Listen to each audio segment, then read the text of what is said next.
Bismillahirrahmanirrahim. Assalamualaikum warahmatullahi taala wabarakatuh. Alhamdulillahirabbil alamin wassalatu wassalamu ala asyrafil anbiya'i wal mursalin wa ala alihi wa sahbihi ajma'in. Qala rabbi shrah li sadri wa yassir li amri wahlul 'uqdatam min lisani yafqahu qawli.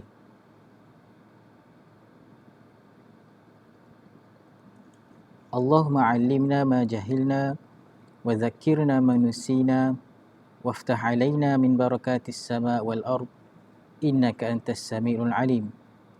Subhanallah walhamdulillah wa la ilaha illallah wallahu akbar wa la hawla wa la quwwata illa billahil aliyyil azim. Segala puja dan puji kita panjatkan kehadirat Allah Subhanahu wa taala atas limpah kurnia dan izinnya dapat lagi kita bersiaran dalam laman ilmu anjuran Masjid Negeri Perak.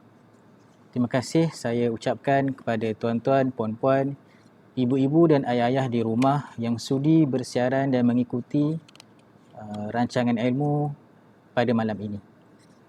InsyaAllah dalam kesempatan kali ini, saya Muhammad Haikal bin Muhammad Ayub ingin berkongsi dengan tuan-tuan, puan-puan, ibu-ibu di rumah beberapa hikmah yang dapat kita ambil dalam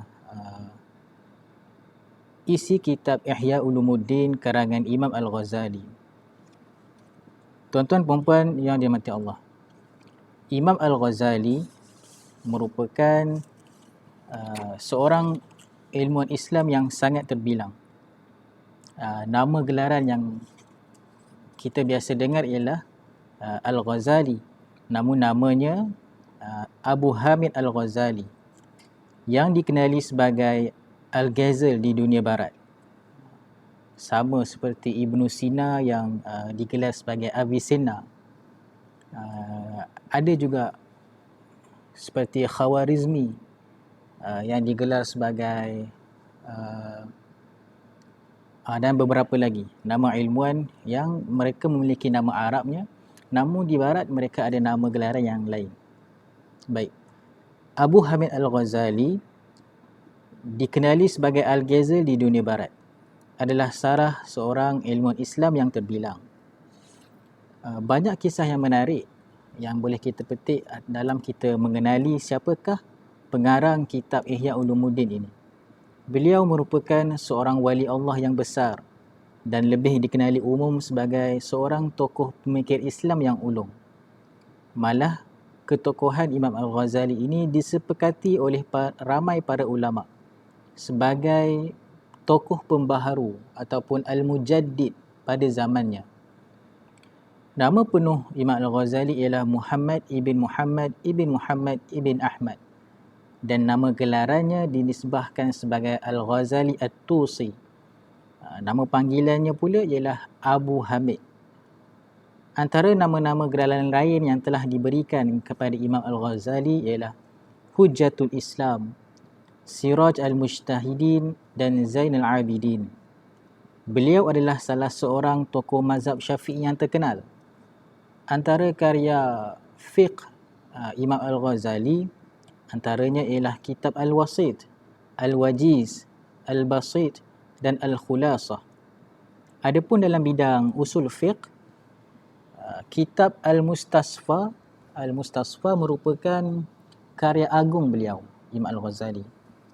Malah, Imam Al-Ghazali juga terkenal sebagai seorang ahli falsafah yang hebat. Antara karyanya ialah Al-Munqidh minad Dhalal, Tahafud Al-Falasifah dan lain-lain lagi. Begitu juga beliau menulis dalam bidang tasawuf, dalam bidang tazkiyatun nufus, penyucian hati, penyucian jiwa. Melalui kitabnya yang terkenal seperti Minhajul Abidin, Mukashafatul Qulub dan yang kita baca pada malam ini, Ihya Ulumuddin. Selain itu, kitab Ayyuhal Walad dan lain-lain lagi. Baik, InsyaAllah dalam kesempatan kali ini, saya ingin mengajak ibu-ibu, ayah-ayah, tuan-tuan sekalian melihat beberapa hikmah yang dinukilkan oleh Imam Al-Ghazali di dalam kitabnya Ihya Ulumuddin menerusi 8 nasihat ataupun 8 hikmah dari kisah Hatim Al-Asam dan gurunya Syaqiq Al-Balkhi. Pada suatu hari, Syekh Syaqiq Al-Balkhi bertanya kepada muridnya iaitu Hatim Al-Asam, "Sudah berapa lamakah engkau wahai Hatim belajar denganku?" Hatim menjawab, 33 tahun wahai guru. Tanya Syaqiq, "Berapa banyak pula ilmu yang engkau ambil dalam tempoh itu?" Hatim menjawab, "Hanya 8 masalah." Terkejutlah gurunya iaitu Syaqiq lalu berkata, "Inna lillah wa inna ilaihi raji'un." 30 tahun, hanya 8 masalah yang kau dapati? Maka jawab Hatim, "Benar wahai guruku, saya tidak berdusta." Maka gurunya Syaqiq berkata, "Nyatakanlah apa masalah tersebut." Maka Hatim menjawab, "Wahai guruku, yang pertama, aku memerhati seluruh manusia. Kemudian aku dapati masing-masing daripada mereka mencintai kekasihnya. Dia bersama kekasihnya sehingga sampai ke kubur. Namun ketika dia sudah sampai ke kubur, kekasihnya justru berpaling daripadanya. Melihat keadaan itu, aku jadikan amal-amal kebaikanku sebagai kekasih. Sehingga ketika aku masuk ke kubur, maka amal kebaikan tersebut akan ikut bersamaku. Yang kedua, wahai guruku, aku memerhatikan firman Allah Subhanahu wa taala. A'udzubillahi minasyaitonirrajim. Wa amma man khafa maqama rabbih wa nahan nafsa 'anil hawa fa innal jannata hiyal ma'wa. Surah An-Nazi'at ayat 40 dan 41. Maksudnya, adapun orang yang takutkan keadaan semasa ia berdiri di mahkamah Tuhannya untuk dihitung amalannya, serta ia menahan dirinya dari menurut hawa nafsu, maka sesungguhnya bagi mereka syurgalah yang menjadi tempat kediaman. Maka wahai guru, aku yakin bahawa sesungguhnya firman Allah Subhanahu Wa Taala ini adalah benar. Oleh itu, aku memaksa nafsuku untuk menolak hawa kesenangan dunia sehingga nafsuku tenang untuk beribadah dan taat kepada Allah Subhanahu Wa Taala. Kemudian yang ketiga, wahai guruku, sesungguhnya aku memerhatikan seluruh manusia. Aku melihat setiap orang yang memiliki sesuatu yang berharga dan bernilai, maka dia akan amat menjaganya supaya tidak hilang. Lalu aku membaca firman Allah Subhanahu wa taala. A'udzubillahi minasyaitonirrajim. Ma 'indakum yanfad wa ma 'indallahi baq. Maksudnya, sebenarnya apa yang ada pada kamu akan habis dan hilang lenyap, dan apa yang ada di sisi Allah itulah yang akan kekal dan tetap. Surah An-Nahl ayat 96. Dari situ wahai guru, apabila aku memiliki sesuatu yang berharga, maka segera saja aku serahkan kepada Allah agar barang milikku ini tetap terjaga bersamanya dan tidak akan hilang kekal. Yang keempat, wahai guru, sesungguhnya aku memerhatikan seluruh manusia. Aku melihat bahawa masing-masing dari mereka kembali kepada harta, kembali kepada keturunan mulia, kembali kepada pangkat, kembali kepada nasab mereka. Aku merenungnya. Ternyata semua itu tidak artinya, tidak ada maknanya. Lantas aku membaca firman Allah Subhanahu wa taala. A'udzubillahi minasyaitonirrajim. Inna akramakum 'indallahi atqakum. Innallaha 'alimun khabir. Maksudnya, sesungguhnya yang paling mulia di sisi Allah ialah orang yang lebih takwanya di antara kamu, bukan yang lebih dari sudut keturunan atau bangsanya. Sesungguhnya Allah Maha mengetahui lagi Maha mendalam pengetahuannya akan keadaan dan amalan kamu. Suratul Hujurat ayat 13. Maka wahai guru, aku memilih untuk menjadi orang yang bertakwa sehingga menjadikan aku mulia di sisi Allah Subhanahu wa taala. Yang kelima, wahai guru, perkara yang kelima aku dapatkan daripadamu, aku memerhatikan seluruh manusia. Sebahagian daripada mereka mencela sebahagian yang lain, dan sebahagian daripada mereka melaknat sebahagian yang lain. Aku tahu penyebab utamanya kerana sifat dengki dan iri hati. Lalu aku membaca firman Allah Subhanahu Wa Taala. A'udzubillahi minasyaitonirrajim. Nahnu qasamna bainahum ma'isyatahum fil hayatid dunya. Surah Az-Zukhruf ayat 32. Maksudnya, kami membahagi-bahagikan antara mereka segala keperluan hidup mereka dalam kehidupan dunia ini.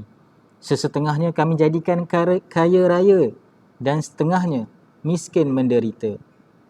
Maka wahai guru, kata Hatim, aku kemudian meninggalkan sifat dengki dan iri hati serta menghindar dari manusia kerana aku tahu bahawa pembahagian rezeki itu benar-benar daripada Allah Subhanahu Wa Taala yang menjadikanku tidak patut memusuhi dan iri hati kepada manusia yang lain.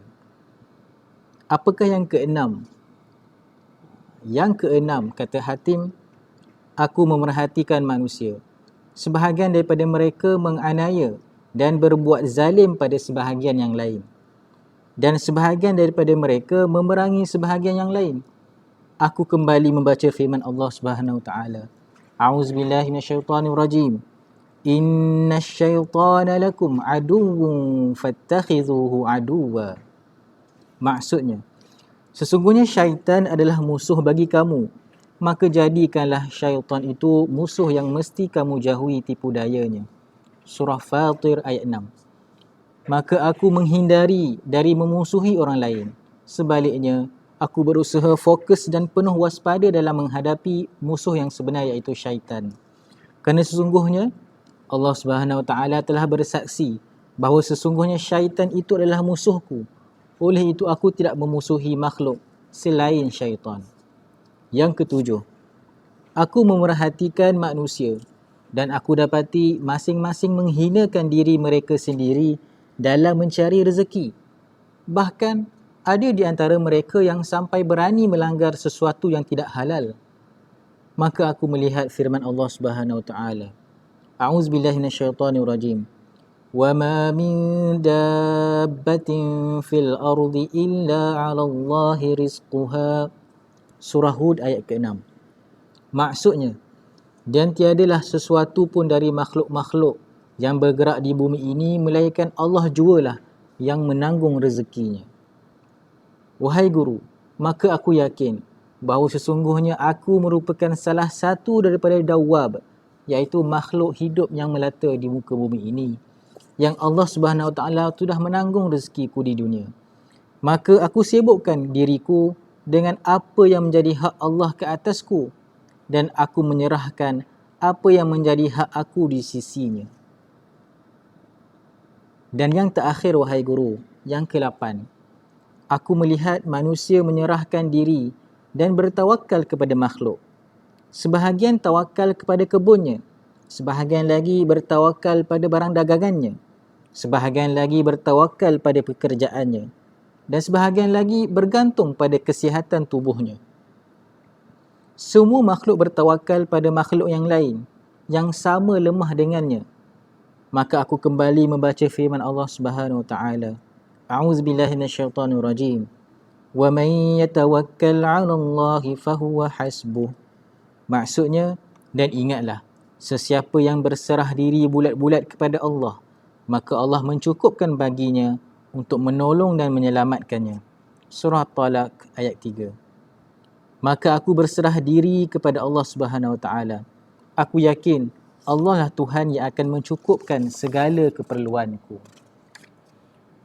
Tuan-tuan, puan-puan yang dirahmati Allah, setelah Syaqiq mendengar anak muridnya menceritakan tentang 8 hikmah yang didapatinya, maka Syaqiq pun berkata, semoga Allah memberimu taufik wahai Hatim. Aku telah melihat Taurat, Injil, Zabur dan Quran. Ternyata semua kitab itu membahas ke-8 persoalan ini. Oleh kerana itu barang siapa mengamalkannya, maka dia telah mengamalkan ke-4 kitab tersebut. Tuan-tuan, puan-puan, ibu-ibu, ayah-ayah yang dirahmati Allah, di dalam kisah perbualan di antara seorang guru dan anak muridnya ini, yang kitab Ihya Ulumuddin merakamkannya, ada beberapa pengajaran yang kita boleh ambil. Antaranya yang pertama, kekasih hakiki adalah amal soleh kita. Ini yang pertama sekali tuan-tuan. Benarlah, hanya amal kebaikan kita yang akan bersama dengan kita saat dihisap di hari akhirat kelak. Dalam sebuah hadis yang diriwayatkan daripada Abu Hurairah radhiyallahu an, Nabi SAW pernah bersabda, "Iza matal insan inqata'a anhu 'amaluhu illa min thalath, illa min sadaqatin jariyah aw ilmin yuntafa'u bih aw waladin salih yad'u lah." Maksudnya, iza matal insan, apabila matinya seorang manusia itu, inqata'a anhu 'amaluhu, maka terputuslah amalan baginya, illa min salas, kecuali 3 perkara. Illa min sadaqatin jariyah, iaitu kecuali sedekah jariah. Au ilmin yuntafa'u bih, ataupun ilmu yang dimanfaatkan dengannya. Au waladin salih yad'u lah, ataupun anak yang soleh yang sentiasa mendoakan baginya. Imam As-Suyuti di dalam kitabnya Ad-Dibaj ala Sahih Muslim Ibn Al-Hajjaj menyebut antara amalan-amalan yang bermanfaat bagi seseorang setelah kematiannya terangkum dalam sebuah syair yang berbunyi, "Idza mata ibnu Adam yajri alaihi min fi'alin ghairi ashri." Apabila meninggalnya anak Adam, yajri, maka mengalirlah kepadanya 10 perkara. Ulumin bassaha wa du'ai najli. Yang pertama, ulumin bassaha, ilmu yang disebarkannya, wa du'ai najli. Yang kedua, doa anak yang soleh. Wa gharsin nakhli, pohon kurma yang ditanamnya. Was sadaqatu tajri, dan sedekah-sedekahnya yang mengalir. Yang kemudian, warathatil mushafin, mushaf yang diwariskannya. Waribati tha'rin, yang menjaga perbatasan sempadan. Wahafril bi'ri, telaga yang digalinya. Au ijra'i nahri, atau sungai yang dialirkannya. Wa baitilil gharibi, rumah musafir yang dia dirikan. Banahu yanwi, banahu ya'wi, yang digunakan untuk musafir menumpangnya. Ilaihi au bina'i mahalli zikri, atau dia mendirikan tempat-tempat ibadah yang digunakan orang untuk berzikir dan mengingati Allah. Inilah beberapa perkara yang menjadi bekalan yang akan berterusan jariahnya sekalipun seorang itu sudah meninggal dunia. Tuan-tuan perempuan yang dirahmati Allah sekalian, adapun pengajaran yang kedua daripada kisah Hatim dan syekhnya iaitu Syaqiq, yang kedua ialah wajibnya kita bermujahadah melawan nafsu. Allah Subhanahu Wa Taala berfirman, "Innan nafsa la'ammaratun bisu' illa ma rahima rabbi." Surah Yusuf ayat 53. Maksudnya, sesungguhnya nafsu manusia itu sentiasa menyuruh melakukan kejahatan, kecuali orang-orang yang telah diberi rahmat oleh Tuhanku. Imam Al-Qushairi menyebut, sesungguhnya berjuang melawan nafsu dan mengendalikannya adalah dengan kita menyekat apa yang menjadi kebiasaan serta mengarahkan jiwa untuk selalu menentang hawa nafsunya pada setiap waktu. Dalam sebuah hadis yang diriwayatkan daripada Shaddad bin Aus radhiyallahu anhu, Nabi SAW bersabda, "Al-kaisu man dana nafsuhu wa amina lima ba'dal mauti." Orang yang cerdik, yang berakal adalah orang yang mempersiapkan dirinya dan beramal untuk hari setelah kematiannya. Wal ajizu man atba'ahu nafsahu hawaha wa tamanna 'ala Allah. Adapun orang yang lemah imannya adalah orang yang jiwanya mengikuti hawa nafsunya dan berangan-angan untuk bertemu Allah Subhanahu Wa Taala dengan sangkaan Allah akan mengampunkan dosanya. Oleh itu, hendaklah kita berusaha melawan dan menundukkan nafsu dan jiwa kita yang tercela, sehinggalah mencapai apa yang disebut sebagai jiwa yang tenang ataupun nafsul mutmainnah. Seterusnya, pengajaran daripada kisah ini juga, harta yang kekal adalah sedekah. Bahkan sedekah ini tuan-tuan, perempuan, bukan hanya kekal, tetapi lebih daripada itu, pahalanya akan terus berkembang menjadi besar. Sabda Nabi SAW, Inna Allah yaqbalu sadaqah wa ya'khudhuha biyaminih fayurabbiha la ahadikum kama yurabbi ahadukum muhrah hatta innal luqmata latasiru mithlu ahad hatta innal luqmata latasiru mithla uhud. Maksudnya, sesungguhnya Allah menerima amalan sedekah dan mengambilnya dengan tangan kanannya. Lalu Allah mengembangkan pahalanya untuk salah seorang dari kamu, sebagaimana kamu membiakkan seekor anak kuda. Sehingga sedekah yang hanya sebiji boleh berkembang hingga sebesar gunung Uhud. Hadis riwayat Tirmizi. Mungkin tuan-tuan puan-puan bertanya, apakah di antara fadilat ataupun kelebihan bersedekah? Yang pastinya sudah tentulah Allah memberikan balasan kepada orang-orang yang bersedekah. Di dalam Al-Quran Allah Subhanahu Wa Taala berfirman, A'udzubillahi minasyaitonir rajim. Wa ma anfaqtum min nafaqatin aw nazartum min nazrin fa innallaha ya'lamu. Maksudnya, dan ketahuilah, apa sahaja yang kamu belanjakan, kamu dermakan, atau apa sahaja yang kamu nazarkan, maka sesungguhnya Allah mengetahuinya. Selain itu, Allah juga pasti menggantikan apa yang kita sedekahkan. Sebagaimana firman-Nya, A'udzubillahi minasyaitonirrajim. Wa ma anfaqtum min syai'in fahuwa yukhlifu wa huwa khairur raziqin. Maksudnya, dan apa-apa sahaja yang kamu dermakan, maka Allah akan menggantikannya. Dan Dia jugalah sebaik-baik pemberi rezeki. Sedekah juga tuan-tuan perempuan sama sekali tidak akan mengurangkan harta. Sebagaimana sabda Nabi SAW yang diriwayatkan oleh sahabatnya Sayyidina Abu Hurairah. Ma naqasat sadaqatun min mal. Maksudnya, sedekah itu tidak sama sekali akan mengurangkan harta. Bagaimana kita nak memahami hadis ini?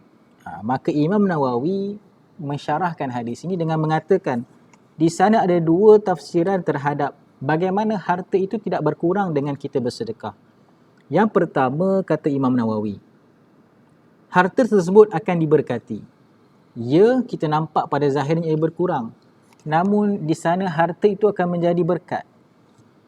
Dan akan diangkat bahaya pada harta itu. Dihilangkan pelbagai bahaya dan ancaman yang datang bersama dengan wujudnya harta itu. Kekurangan harta yang kita sedekahkan akan ditutup dengan keberkatannya. Dan ini dapat dirasakan secara indrawi ataupun secara naluri seorang yang bersedekah.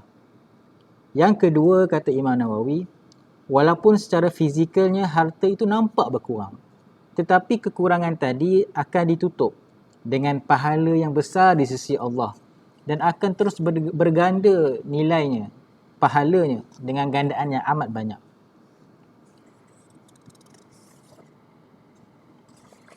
Pengajaran yang ketiga daripada kisah tadi adalah musuh hakiki kita adalah syaitan. Dalam ayat yang lain Allah Subhanahu Wa Taala berfirman, Alam ahad ilaikum ya bani Adam alla ta'budu syaitan innahu lakum aduwwum mubin. Maksudnya, bukankah aku telah perintahkan kamu wahai anak-anak Adam supaya kamu jangan menyembah syaitan? Sesungguhnya ia musuh yang nyata terhadap kamu. Seorang ulama yang banyak mengarang kitab berhubung dengan kisah-kisah di dalam Al-Quran, selain juga dalam bidang-bidang akidah, bernama Dr. Umar Sulaiman Al-Ashqar, menyebut tentang ta'arif syaitan itu sendiri. Syaitan dalam bahasa Arab digunakan untuk menyebut setiap makhluk yang menentang dan sikapnya itu suka membangkang. Antara cara menundukkan syaitan ialah kita menguatkan keimanan kita kepada Allah Subhanahu Wa Taala.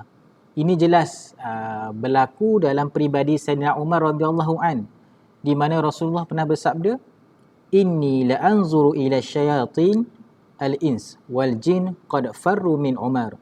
Sesungguhnya aku melihat syaitan daripada kalangan jin dan manusia, kedua-dua mereka lari daripada Umar. Hadis riwayat Tirmizi. Setiap orang iman yang kuat, jika kita ni memiliki iman yang kuat, maka syaitan akan menjadi kerdil di hadapan kita. Sebagaimana disebutkan daripada Abu Hurairah, Rasulullah SAW bersabda, Innal mu'mina la yumdi syayatinahu kama yumdi ahadukum bi'irihi fis safar. Bi'irahu fis safar. Maksudnya, ba'irahu fis safar.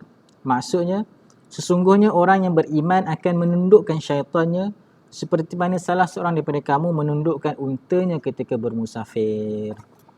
Iman tu sebenarnya kena kuat. Amalan kita, zikir kita, hizib kita, wirid kita, semua tu adalah menjadi benteng daripada tipu daya syaitan. Dan yang terakhir tuan-tuan, puan-puan, sebelum kita menamatkan perkongsian pada petang ini adalah jangan menghinakan diri dalam mencari rezeki. Rasulullah SAW pernah bersabda, Ayuhan nas, ittaqullah wa ajmilu fil talab, fa inna nafsan lan tamuta hatta tastawfiya rizqaha. Wa in abta'aha anha, fattaqullah wa ajmilu fil talab, khudhu ma halla wa da'u ma haruma. Maksudnya, wahai manusia, ittaqullah, bertakwalah kepada Allah. Wa ajmilu fit talab, dan berusahalah dengan cara yang baik. Sesungguhnya satu jiwa itu tidak akan mati sehingga rezekinya diberikan secara sempurna walaupun lambat. Oleh kerana itu bertakwalah kamu kepada Allah dan berusahalah dengan cara yang baik. Ambillah yang halal, khudhu ma halla wa da'u ma harum, dan tinggalkanlah yang haram. Nasihat ini meminta kita untuk jangan menghinakan diri kita dalam soal rezeki dengan memilih yang haram, memilih jalan yang salah, mencari jalan yang singkat sehingga menipu orang dan sebagainya. Baik, itu antara beberapa pengajaran yang dapat kita ambil daripada perbualan ataupun dialog di antara Hatim Al-Asam dan gurunya Syaqiq. Mudah-mudahan perkongsian ringkas ini dapat memberikan kesan, dapat menaikkan semangat kita untuk meningkatkan amal ibadah kita kepada Allah Subhanahu Wa Taala. Sementara pula dalam musim-musim wabak ini, seringkali kita mencari sumber kekuatan untuk menempuh zaman-zaman yang sukar ini, maka carilah kekuatan itu dengan kembali kepada ajaran agama, kembali kepada saranan Al-Quran dan Sunnah, kembali kepada tuntunan yang Nabi tunjukkan dalam kehidupan baginda. Mudah-mudahan dengan kita sentiasa mendekatkan diri dengan perkongsian ilmu, jiwa kita sendiri akan berubah untuk lebih tunduk dan lebih mudah untuk berubah menjadi seorang Muslim yang lebih baik daripada hari sebelumnya. Saya mohon maaf jika ada terkasar bahasa dan sebagainya, jika ada tersalah dan salah dan silap, mohon dibetulkan, boleh hubungi saya dan sebagainya. Terima kasih atas masa yang tuan-tuan puan-puan luangkan. Semoga Allah mengganjari kesempatan, kesudian tuan-tuan mendengar perkongsian pada malam ini dengan ganjaran yang baik di dunia dan di akhirat insya-Allah. Sama-samalah kita beramal dan berusaha menjadi Muslim yang lebih baik hari demi hari. Dengan itu, sekian dahulu. Wabillahi taufiq wal hidayah. Wassalamualaikum warahmatullahi taala wabarakatuh.